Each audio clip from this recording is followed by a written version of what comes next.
Mapagpalang araw po sa inyong lahat. Meron akong good news sa inyo, lalo na sa mga tao na hindi pa nakakilala sa ating Panginoon.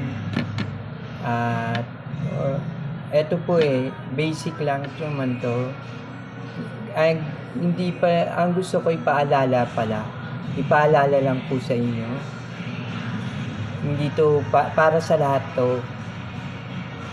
Ipaalala sa inyo yung good news. Basic lang to, John 3:16. Sapagkat gayon na lang ang pag-ibig ng ating Panginoon Diyos sa sanlibutan. Binigay niya ang kanyang buktong na anak na si Jesus upang sa sino mang sumampalataya sa kanya ay hindi mapahamak, kundi magkaroon ng buhay na walang hanggan. Diba? Yan, bata pa ako, alam ko na yun. Na yan yung puso ng Bible. Yeah, parang ganun. Lagi natin tatandaan na tayo, sinasabi sa Roma 3:23 na ang lahat ay nagkasala.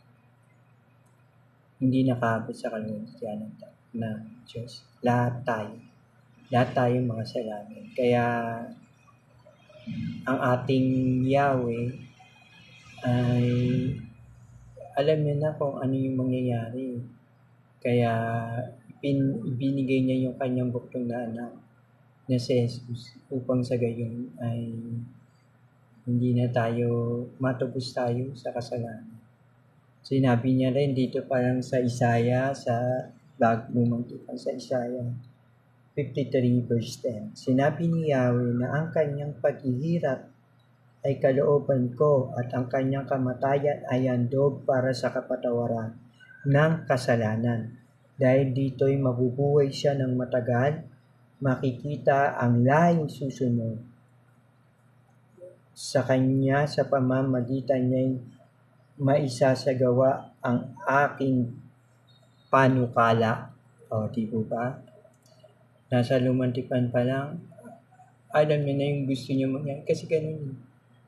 Ang ating Yahweh, sobra yung pagmamahal niya sa ating mga tao. Kasi sa Genesis, tayo lang yung binuga niya ng kanyang hininga dahil tayo yung kawangis niya. Kaya gusto ko sana po mag-pray po tayo at sabayan niyo po ako o makinig kayo sa aking prayer po. Hallelujah, Lord. Panginoon, aming Diyos na nagpakita ng dakilang pag-ibig sa pamamagitan ng sakripisyo ni Jesus. Kami po ay nagpapasalamat sa iyo, walang kapantay na pagmamahal at biyayang walang katumbas, O Diyos.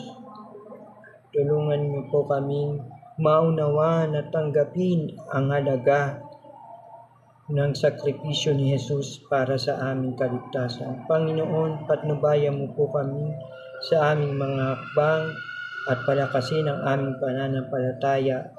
pananampalataya po sa inyo. Panginoong Diyos, naway maging patotoo po kami sa inyong kabutihan at kapangyarihan sa aming buhay. O Diyos, ito po ang aming salmo at dalangin sa pangalan ng iyong buktong na anak na si Jesus.